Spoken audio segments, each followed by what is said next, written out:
Back to the channel commerce on your tips. Last video में हमने आपको बताया था कि माइक्रो इकोनॉमिक्स का सबसे पहला टॉपिक हमने आपको जो पढ़ाया था वो क्या था, वो था इकोनॉमिक प्रॉब्लम। तो भैया आपने इकोनॉमिक प्रॉब्लम के बारे में तो समझ लिया। अब दूसरा टॉपिक क्या आता है, जिस बुक को तुम पढ़ रहे हो या जिस बुक को चैप्टर्स को तुम पढ़ रहे हो, उस चैप्टर को पढ़ने के पहले तुम्हें ये तो पता होना चाहिए कि एक आपकी बुक इकोनॉमिक्स की होती है माइक्रो इकोनॉमिक्स और एक आपकी बुक इकोनॉमिक्स की होती है मैक्रो इकोनॉमिक्स। जो कि माइक्रो इकोनॉमिक्स है वो आप कब पढ़ते हो, वो आप पढ़ते हो क्लास 11th में, और जो मैक्रो इकोनॉमिक्स है वो आप कब पढ़ोगे, वो पढ़ोगे क्लास 12th में। तो सबसे पहले हम बात करते हैं माइक्रो इकोनॉमिक्स की। हम आज जो टॉपिक आपको बताने वाले हैं वो कौन सा है, वो आपके पीछे आपको दिख रहा होगा। कौन सा टॉपिक है, difference between micro economics and macro economics. मतलब माइक्रो इकोनॉमिक्स और मैक्रो इकोनॉमिक्स के बीच के क्या डिफरेंसेस हैं। तो डिफरेंसेस जानने के पहले हम आपको एक चीज और बताते हैं कि माइक्रो इकोनॉमिक्स को हम क्या बोलते हैं, प्राइस थ्योरी बोलते हैं, जबकि मैक्रो इकोनॉमिक्स को हम क्या बोलते हैं, इनकम एंड एम्प्लॉयमेंट थ्योरी बोलते हैं। अब बात याद है कि सर माइक्रो इकोनॉमिक्स को प्राइस थ्योरी क्यों बोला जाता है।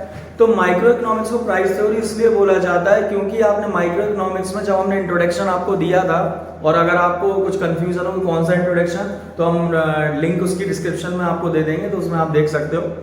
तो उसमें हमने बताया था कि माइक्रो इकोनॉमिक्स को प्राइस थ्योरी इसलिए बोला जाता है क्योंकि उसका सबसे बड़ा जो रीजन है, वो सबसे बड़ा रीजन ये है कि आप जो कोई भी नया प्रोडक्ट मार्केट में लॉन्च करते हो, या जैसे मान लो ये माइक है, इस माइक को आपने क्या किया, मार्केट में लॉन्च किया। तो ये एक्चुअल में जब नया प्रोडक्ट मार्केट में आता है तो बात ये आती है कि इस माइक की प्राइस हम क्या रखें, इस माइक की प्राइस हम ज्यादा रखें, या इस माइक की प्राइस हम कम रखें, या इस माइक की प्राइस हम मीडियम रखें। तो ये हमेशा से कंफ्यूजन रहता है। तो इसी कंफ्यूजन को दूर करने के लिए हम क्या पढ़ते हैं, हम पढ़ते हैं माइक्रो इकोनॉमिक्स को। फिर बात आती है मैक्रो इकोनॉमिक्स की।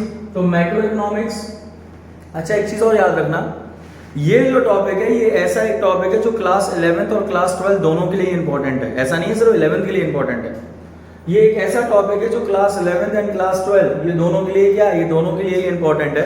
तो जब ये दोनों के लिए इंपॉर्टेंट है तो फिर मैक्रो इकोनॉमिक्स की जो कि हम बात कर रहे हैं कि सर मैक्रो इकोनॉमिक्स में इसको इनकम एंड एम्प्लॉयमेंट थ्योरी क्यों बोला जाता है। तो जो लोग मैक्रो इकोनॉमिक्स पढ़ रहे होंगे क्लास 12 में, उन्हें पता होगा कि ओवरऑल अगर हमें इकोनॉमी की इनकम के बारे में पता करना है, या ओवरऑल हमें इकोनॉमी के एम्प्लॉयमेंट रेशियो के बारे में पता करना है, तो किसके थ्रू पता चलेगा, वो पता चलेगा मैक्रो इकोनॉमिक्स के थ्रू। और अच्छे से अगर समझना है तो देखो, देखना ध्यान से, माइक्रो इकोनॉमिक्स का दूसरा वर्ड क्या है, ध्यान से देखना।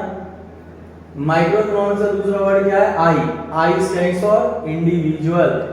जब हम किसी एक के बारे में बात करते हैं तो वो किस में आता है, माइक्रो में आता है।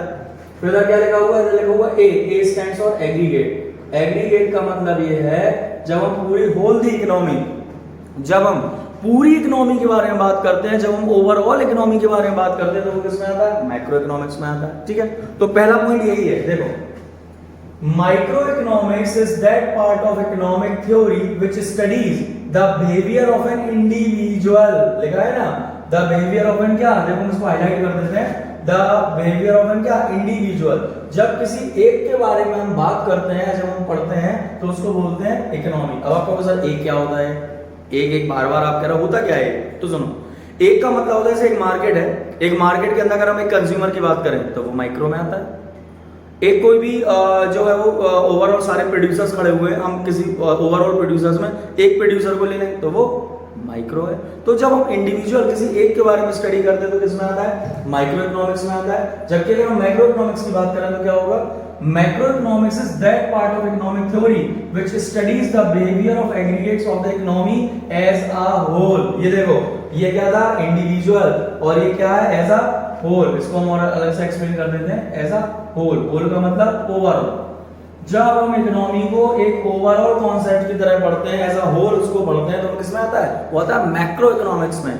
तो मैक्रो इकोनॉमिक्स कहां पर है, मैक्रो इकोनॉमिक्स आपकी क्लास 12th में, और माइक्रो इकोनॉमिक्स कहां है, माइक्रो इकोनॉमिक्स आपकी क्लास 11th में।